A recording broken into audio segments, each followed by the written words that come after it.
አይነት ድሮን ነው አሁን የኢትዮጵያ መንግስት ያለው ካታጎሪ ሞዴሎቹ ሳይሆን ካታጎሪ ሁለት አይነት ነው። አንደኞቹ የዛሬ ዓመት የተነጋገርንባቸው እስካሁን የሚጠቀምባቸው ሰው አልባ መንኮራኩር ሆኑ እንጂ ይዘታቸው ኤሮዳይናሚክስ ፊቸራቸው ሁሉ ነገር ከተዋጊ ጄት ጋር ተመሳሳይ ባይራክታር ቲቪ2 ባይራክታር ቲቪ3 ማሃጃር 6 የኢራኑ የቻይናዎቹም እነዚህ ሎንግ እንትን በከፍተኛ ጫማ ርቀት ላይ በ16000 ጫማ ርቀት ላይ የሚሄዱ እስከ 300 ኪሎ ሜትር የሚጓዙ ለ3 ሰዓት 4 ሰዓት በላይ የሚሄዱ ብዙ ፊውቸር ያላቸው ብዙ ኤሪያ ስኩዌር ፊት ላይ የሚጥሉት ያ ሚሳይልስ በጣም ከባድ ነው።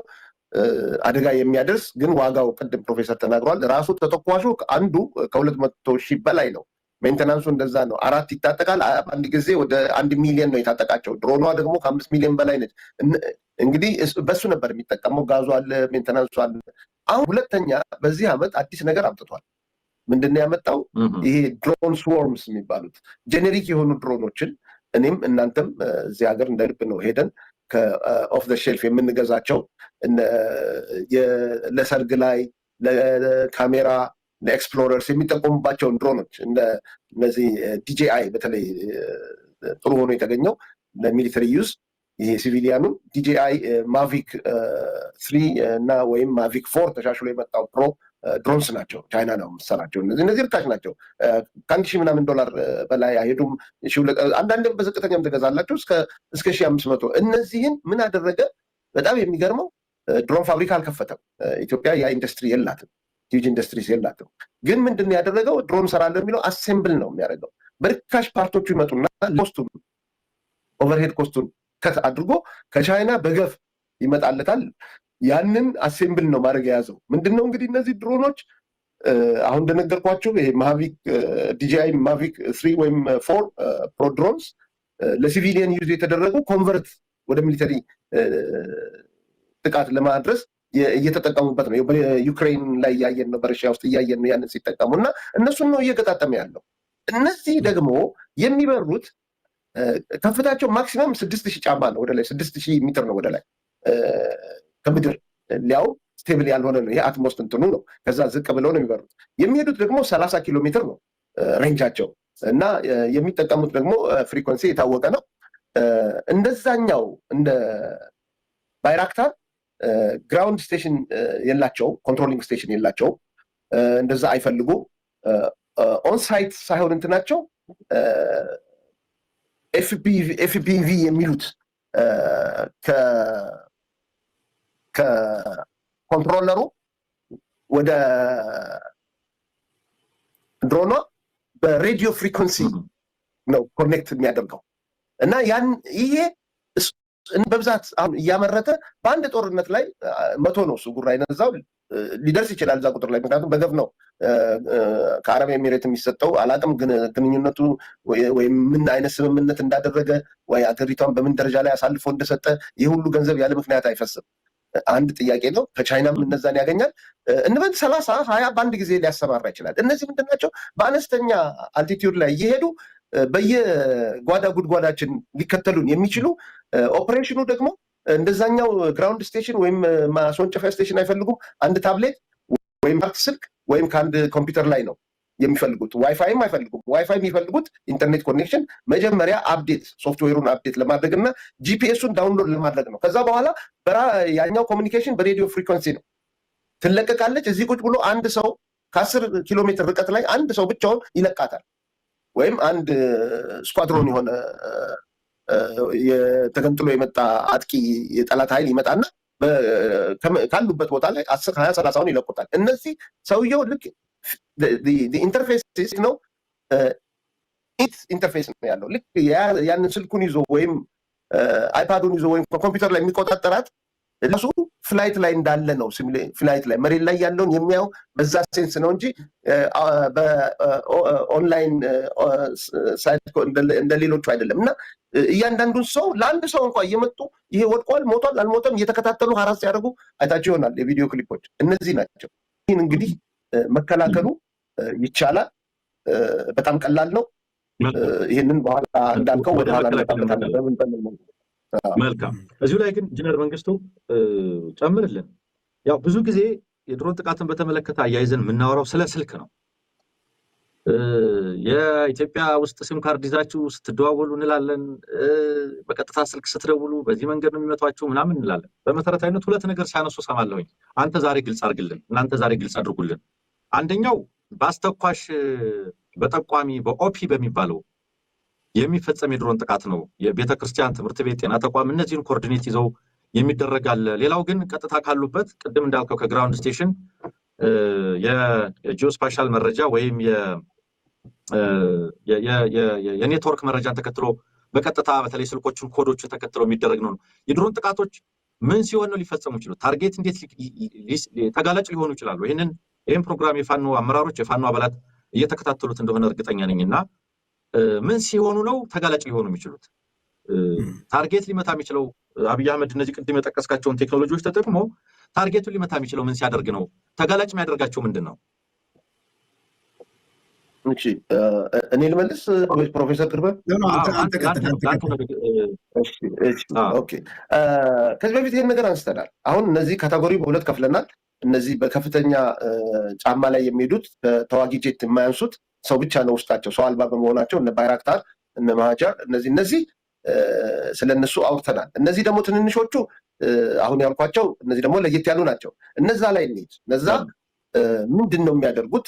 መጀመሪያ ሰርቪለንስ ስለላ የሚያካሄድ አንድ ባይራክታር ይላካል። ምንድን ነው የሚያደርገው? እዛ ኤሪያ የተጠረጠረውን ኤሪያ እነሱ እኛ ወገን ዞን የምንለው እነሱ የጠላት ወረዳ የሚሉትን ያ ድሮን ቁጭ ብሎ 20 ሰዓት ሰማይ ላይ ቁጭ ብሎ እነሱ አያዩትም።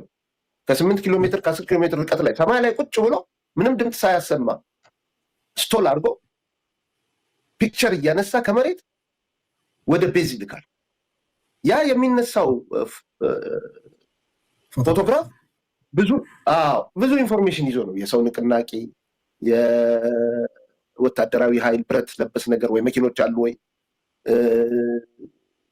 የሚሉትን ነገሮች ነው። ግን ደግሞ ሞር የሚጠሩት ነገሮች አሉ። እንዴት ነው ሞር የሚጠሩት?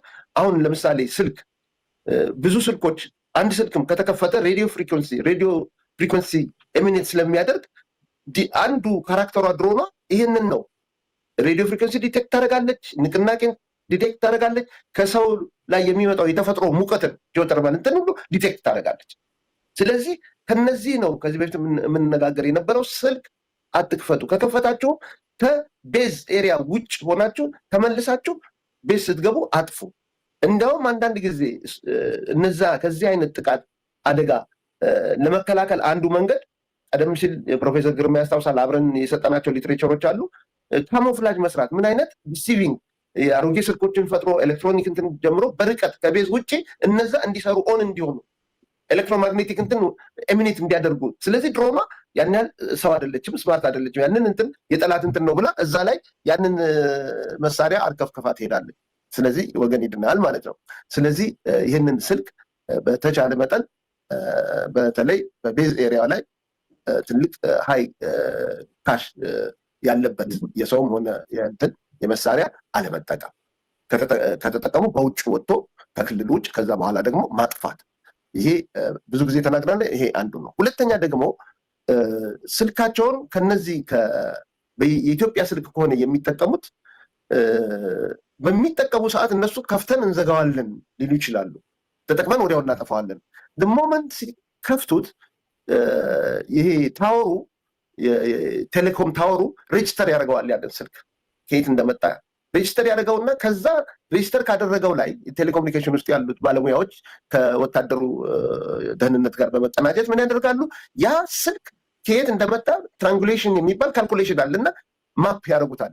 እቺ ስልክ የመጣቸው እዚህ ነች ብሎ ፒንፖይንት ያደርጉታል። ይሄ ያጋልጣቸዋል። ሶስተኛው ደግሞ ፎቶግራፍ፣ ቪዲዮ ጭምር ሰራዊቱ ሲሄድ የፋኖ መሪ አርበኞች ሲናገሩ ይልካሉ። ከዛ እኮ ተነስቶ ከዛ ፒክቸር ላይ ተነስቶ በዚህ በአዲሱ የጂኦስፓሻል እንትን እኔ ብዙም አላውቀው ካልኩሌት አድርገው ያ ቦታ የት እንደሆነ ማወቅ ይቻላል። ፒንፖይንት ይደረጋል እንበል። አንዴ ከአንድ ፋኖ ጋር ስንነጋገር ድሮ ነው 50 ኪሎ ሜትር እኮ ሌሊቱን እንጓዛለን አለ። ይህ ሁሉ እኮ በካልኩሌሽን ውስጥ ይገባል። እዚህ ቦታ ላይ ዛሬ የተነሱት ፎቶግራፍ ከወጣ 50 ኪሎ ሜትር 60 ኪሎ ሜትር ቢሄዱ ከዚህ ዳያሜትር ውስጥ አይወጡም እና ካልኩሌት ተደርጎ ፕሮባቢሊቲ የት ጋር እንዳሉ ያጋልጣቸዋል። ከነዚህ ሁሉ መቆጠብ አለባቸው። የፎን ኢንተርቪው የስልክ ኢንተርቪው በሚሰጡበት ሰዓት ባክግራውንዱን የማያሳይ ባክግራውንዱ የተፈጥሮ እንትኑን የደበቀ የሸፈነ መሆን አለበት። ተፈጥሮ ቴሬኑን አታሳዩ። ይሄ ነው እንግዲህ። ሌላውም በኋላ እንመጣበታለን። መልካም ኢንጂነር ግርማ ጨምርልን እስኪ። እሺ ትንግርቱ ኦኬ። አሁን የነገረን ስለ እነዚህ ባይራክታር ምናምን የሚሰሩበትን ነው። አሁን ያልካቸው ስፎርሞቹ ግን እነዚህ ማቭሪክ የሚባሉት በተለይ ዩክሬን ላይ በጣም በብዛት አሁን ዋጋቸው 600 400 550 ዶላርም የሚሸጡ አሉ። በጣም እንግዲህ አሁን እንትን እንዳልከው ለሌሎች አገልግሎቶች ተሰርተው በኋላ ላይ ግን ወደዚህ አገልግሎት ስትሪክትሊ እነዚህን ወደ ወታደራዊ አገልግሎት መጠቀም አይፈቀድም ይላሉ የሚያመርቱት ሀገራት። ግን እንደዛ እያደረጉ እየተጠቀሟቸው ነው። በተለይ ዩክሬን ላይ በብዛት ሲጠቀሙ እየተመለከትን ያለ ነው። አሁን ያልካቸው እነዚህ በአጫጭር ሬንጅ የሚሰሩ ናቸው። ቅድምም እንዳልከው ግራውንድ ስቴሽን አይፈልጉም ብልሃል እና እንደነዚህ አይነቶቹ በጣም በጣም አሁን እንግዲህ አብይ አህመድ ሀገር ውስጥ አጥፍቶ ጠፊ ድሮኖች እያለ በተደጋጋሚ የሚዘትባቸውም እና እንትን የሚልባቸውም ናቸው። ለኤስአርኤፍም በዚህ በአሶሳ በኩል እንዲገባ እየተደረገ ያለው እንደዛ አይነት ድሮን እንደሆነ ነው እየሰማን ያለ ነው በብዛት ማለት ነው። እነሱስ እንዴት ነው ኦፕሬት የሚያደርጉት? አሁን ቅድም የነገርከኝ ለረጅም ሰዓት ሰርቬላንስ የሚሰሩ ረጅም ሰዓት አየር ላይ ሆነው በርቀት ካሜራን በመጠቀም ቅድም እንዳልከው ሞሽንን ዲቴክት እያደረጉ በተለያየ መንገድ የሚሰሩ አሉ። እነሱ በተወሰነ መንገድ ዋጋቸውም ውድ ነው። ስምሪታቸውም ቅድም እንዳልከው ሰፊ የሚባል ስምሪት ለመስጠት አዳጋች ነው ካለው አቅም አንጻር ያገዛዝ። ግን ደግሞ ሌሎቹ አሁን ሪሰንትሊ መጠቀም የጀመራቸውስ እነሱ እንዴት ነው የሚሰሩት የሚለውን ነገር እንደው ብትነግረን ተጨማሪ እዛ ላይም ማለት ነው። ምናልባት ትንሽ ለመጨመር ትንግርቱ ያነሳው የሁለቱ አይነት ቴክኖሎጂዎች ልዩነት ታርጌት ሊመቱ የሚችሉበት አማራጭ ምን ያለ ነው? የቅድሙ አለ በተለያየ ሲግናል እየወሰደ ጥቃት የሚፈጽመው አለ። ግን እዚሁ ሲግናሉ ላይ ተጨማሪ ነገር እንድትጨምሩ ነው በሁለቱ ቴክኖሎጂዎች ላይ። ግን ለምሳሌ አስተኳሽ አለ፣ ኦፒ አለ ይባላል። ከፋኖች ጋር በተለያየ አጋጣሚ ለመረዳት እንደሞከር ነው ሁለት አይነት ነገር ነው ያለው። አንደኛው ስልክ ነው። በተለይ ሎካል ሲም ካርድ የሚጠቀሙ ከሆነ ኮዶች አሉ። በቅርቡ አገዛዙ የገዛው ከእስራኤል የገዛው ቴክኖሎጂ አለ። የተለያዩ ኮዶች ቃላቶች ተሞልቷል። ስለዚህ በሎካል ሲም ካርድ እነዛን ቃላቶች ሲጠሩ ቶሎ ዲቴክት ያደርግና ሪከርድ አድርጎ ትሬስ ለማድረግ ይሞክራል የሚል አንድ አለ። ሌላኛው ግን መሬት ላይ ያሉ አስተኳሾች አሉ ነው። ድሮን ጥቃቶች የሚፈጸሙት በሌላ መንገድ ፊዚካሊ መሬት ላይ ይዘው የፋኖ ቀጠናዎች ላይ የአውደ ውጊያ ቀጠናዎች ላይ ተቀምጠው ቤተክርስቲያንን፣ ትምህርት ቤትን፣ ሌሎች ማህበራዊ ተቋማትን ምልክት ያደርጉና እንግዲህ ከዚህ ቦታ ይሄን ያክል ሜትር ይሄን ያክል ርቀት በዚህ ቦታ ላይ ያሉ እየጠቆሙ የሚያስመጡም አሉ የሚል ነገር አለና እስኪ በሁለቱ ቴክኖሎጂዎች ትንግርቱ ካነሳው ጥያቄ ጋር አያይዙና የመጠቂያ የታርጌት የመምታት እድሎቻቸውን አንደኛው በሲግናል ዲቴክት የሚያደርጉበት ነው፣ ሁለተኛው በአካል እንዴት ነው ይሄ የሚፈጸመው የሚለውን ክላሪቲ ብትፈጥሩልን። ፕሮፌሰር ግርማ ወደ አንተ ነው። ትንሽ ይከብዳል። ይሄ የመጀመሪያው ከባድ ነው፣ ዋጋውም ከባድ ነው፣ ክብደቷም እንዲህ ቀላል አይደለም። ብዙውን ጊዜ በስቴሽን ነው የሚንቀሳቀሱት፣ የሆነ ሞባይል አይደለም። ከተወሰነ ቦታ አሁን 6-7 ቦታ ሊነግርልህ ይችላሉ የት እንዳሉ ኢትዮጵያ ውስጥ እና ከዛ ነው። ከዚህ በፊትም ብዙ 80% አኪሬት ነው የት ቦታ እንዳሉ በሚዲያ ተነግሯል። ግን ሰፍቷል። አሁን እንዲሁ አያይዤ ልንገር ብዬ ነው።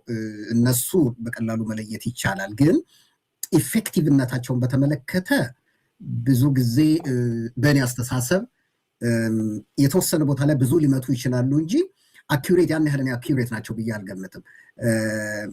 በጣም ለብዙ ጊዜ ያው መንግስቱ እንደተናገረው አየር ላይ መቆየት ይችላሉ። ሆቨር ሲያደርጉ አናያቸውም። አሁን ትልቁ ችግር የሆነው ምንድነው? በብዙ ኪሎ ሜትር አየር ላይ አልቲቲዩድ ላይ ወጥተው ነው የሚሰልሉት። እስከ 22 ሰዓት መሰለኝ አይደል መቆየት የሚችሉት። እስከ 22 ሰዓት 20 እስከ 22 ሰዓት ይቆዩና ብዙ ሪኮኔሳንስ የሚለው የሰርቬለንሱ ሰርተው ይሄዳሉ እና ብዙ ኮስቲ ናቸው። እነዚህ ግን ሁለተኛው ቫሪያንት ምንድነው? አነስ ያሉ ናቸው፣ ብዛት አላቸው። ሰው ገባበት። አሁን ችግሯ የፊት አንማንድ ነው። አሁንም አንማንድ ነው። አሁኑ አዲሱ ርካሽ የሚባሉትም ግን በቀላሉ እዛው ወዳጆቻችን ፋኖ ያለበት አቅራቢያ ጋር ግለሰቦች የተወሰኑ መሳሪያቸውን ይዘው እንደ ቅድም መንግስቱ እንደጠቀሰው እንደ ኮምፒውተር፣ አይፓድ ብዙ ኢንተርኔት በማያስፈልጋቸው መሳሪያዎች በጥቂት ኪሎ ሜትር ሊመቱ ይችላሉ። ግን እነሱን መከላከል የሚቻልበት ደግሞ በጣም ሰፊ ነው። ወደኋላ ላይ መከላከል ያልከውን ወደ በኋላ ላላችሁም እሱን ማለት አሁን ይሄ እንትን አለበት። አሁን እነሱ እኔ እንትን የምለው ለምሳሌ ይሄ ፌክ ጂፒኤስ ሲግናሎች አሉ። እነሱን በእነሱ ብቻ በቀላሉ እንደው ብዙዎቹ ፋኖች ማስተማር የሚቻለው ምንድነው ፌክ የሆነ ጂፒኤስ ሲግናል እና ሄዳ ሌላ ቦታ ነው የምትከሰከሰው። ሁለተኛ ቫሪያንቱም ኢቭን የመጀመሪያው ቫሪያንትም ይከሰከሳል። እሱን ፌል ጂፒኤስ ሲግናል መላክ ቀላል አይደለም፣ ያው ትንሽ ትሬኒንግ ይጠይቃል። ይሄ ግን ቀድሞ ያነሳችሁት ከዚህ በፊት ከዓመት በፊት ያወራ ነው ፋኖች ሎካል የሆኑ ምንድነው እሱ የመጠቀም ሁኔታ እሱን ያው እስራኤል ስለረዳች አስገብተዋል መሳሪያውን እና በሱ ትሬስ የማድረግ ነገር አለ። ምንድነው ያልከው ቅድም ቃሉ እባክህ ሲም ካርዶቹን እሱም በተመለከተ ያው እንትና መንግስቱ ሊጨምርበት ይችላል። ብዙ ኤሌክትሮኒክ ስለገቡ ሬዲዮ ኤሌክትሮኒክስ ያው የምናውቀው ነገር ነው አይደለ? መንግስቱ ምንም ድብቅ አይደለም። እነሱ ፕሮፐርሊ ዲስትሪቢዩት ከተደረጉ አንዱ ጥቅሙ ምንድነው አዲሱ ኤሌክትሮኒክስ በእጃቸው የገባው በፋኖ ከእንደዚህ አይነት ጥቃቶች መከላከያ ነው። ይሄ ነው ፐርፐዙ። እንዲሁ ባጭሩ ልመልስ ብዬ ነው። አንሙት። መልካም እንግዲህ ወደ ዋናው ነገር እንመለስ። ወደ ዋናው ነገር ከመግባታችን በፊት የዚህ ውይይት አንዱ አስፈላጊነት አንደኛ በማህበረሰባችን ላይ ንቃት ለመፍጠር ነው። ለሚዲያ የማይሆን ውይይት ምናምን የሚል አይነት ህዝብ አለ አሁን። ታዲያ የት ሄደን እንወያይ? ግራ የሚያጋባ ነገር ነው እና ህብረተሰቡ በእንደዚህ አይነት ውይይት ንቃቱን ካላዳበረ ታዲያ ምን ሊደረግ ነው?